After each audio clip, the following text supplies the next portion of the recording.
ကျွန်တော်ကြော်ရည်ရှောက်ပြောတာပါဟာဟောင်လေးကကြောပါအေးပေါ့ထွက်လာမှာပေါ့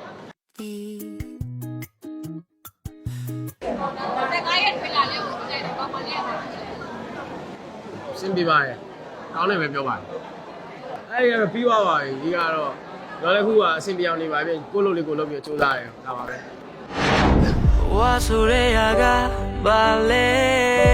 ကလေးရတယောက်လုံးဆိုရင်လည်းဈေးနေလိုမျိုးချိန်တိုင်းကိုလန်းကိုရှောက်သွားလို့ရတယ်တကယ်ချင်းနေအဲ့လိုမဟုတ်ဘူးငါတို့မင်းတို့ရှိရင်ငါတို့မင်းဒီနေ့ဆိုအားလုံးပေါင်းတော့ဘဝတစ်ခုလေးပဲရှိတယ်ငါတို့ဒါမျိုးလက်မခံဘူးဆိုတာကိုကျွန်တော်ဒီလူငယ်တဘာဝရရွှေသွတ်တဲ့ຢာကြီးလုံးမယ်နားမတွေ့တဲ့ခါလေးစိုးပြီပဲအဲ့ထားလေးပါဒီကလေးလက်ခံပြတာပါဘယ်လိုကြောင့်ဖြစ်လဲလည်းပဲပေါ့ဟိုကအရှင်နေတဲ့စိတ်ဝင်စားတာကြောင့်ကျွန်တော်199ဖို့ရိုက်ဖို့ပြောတော့ကကျွန်တော်တို့ဒီဇညွန်းနဲ့ character ကိုကြည့်လိုက်တဲ့အခါပါလို့ကျွန်တော်တို့လည်းကျွန်တော်လုံးနိုင်လောက်မဲ့ပမာဏကိုပြီးတော့ကျွန်တော်ဒီအပြင် character နဲ့တူနေရဆိုတဲ့ဟာမျိုးမှာကျွန်တော်လက်ခံပြတာပါအမတ်တရားတွေကတော့အများကြီးပါပဲစိတ်လဲလှုပ်ရှားရတယ်ပြီးတော့အတွေ့အကြုံတွေလည်းအများကြီးရပါဘာလို့ဆိုတော့မတူတဲ့နယ်ပယ်က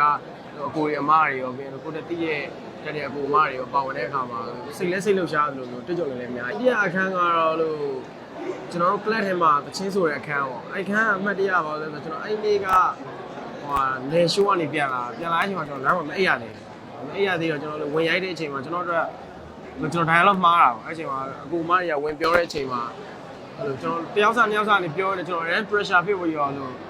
ဘာမှတယောက်မဆောင်နိုင်တော့အဲ့လောက်ဒီဖြစ်သွားတဲ့အချိန်အဲ့ဒါတော့အဲ့ခန်းတော့မတရားပါဒီအပြင် character အတိုင်းမှာကျွန်တော်တို့လူငယ်ကွဲဆိုမယ်ချင်းလုပ်မယ်ဆိုတဲ့ဟာမျိုးပေါ့ပြီးရင်ဒီထဲမှာလည်းကျွန်တော်တို့ဒီဇက်ဝင်တင်းနေနဲ့ကျွန်တော်တကယ်ချင်းအားပေးရဆိုတဲ့အကြောင်းကိုကျွန်တော်ရဲ့ကိုချင်းမီရဲ့ပေါင်းပြီးတော့လုပ်ထားပါတယ်ဇက်ဝင်တင်းနေတယ်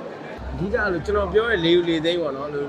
စာဖတ်ပြီးပြောရတာကျွန်တော်ချက်ပြီးပြောရတာလွယ်ပါတယ်နော်လို့ဒီຢာနဲ့ live ပြီးအဝင်ညာပြမဲ့လေးသိန်းပြောရတဲ့အခါမှာကျွန်တော်တို့ကလို့ဂျူလေးချင်းရတာလည်းရှိရပါတော့အဲ့အတွက်ကျွန်တော်ကတော့နည်းနည်းတော့ခက်ခဲပါတယ်ဘိုးဘဘာတော့ဖြစ်ပါတယ်ဒါပေမဲ့ကျွန်တော်စိတ်ပူတာတစ်ခုပဲလို့ကျွန်တော်အကြောင်းနဲ့ဒီအသင်းဖွဲ့တစ်ခုလုံးပေါ့နော်ကျွန်တော်အဆင်မပြေလို့နှောင့်နှေးသွားမှမျိုးပဲစိတ်ပူမိရမျိုးရှိခဲ့ရပါ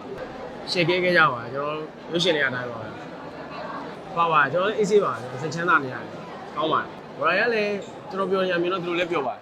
ကျွန်တော်ကြော်ရည်ရှောက်ပြောတာပါဟာဟောင်လေးကကြောပါတယ်အေးပေါ့ထွက်လာမှာပေါ့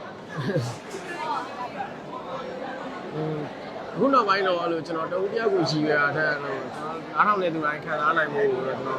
ဦးစားပြပါတယ်။ဘာလို့အရင်တော့ကျွန်တော်ရဲ့ခံစားချက်ကိုပဲကျွန်တော်ချင်းလို့ဆိုတာများတယ်။အဲကြောင့်ပြောင်းလေးပြောင်းလို့ပါ။တဲ့ကားရဲ့ထွေးလာလေးကိုတဲ့ကောင်းပါလေးရတယ်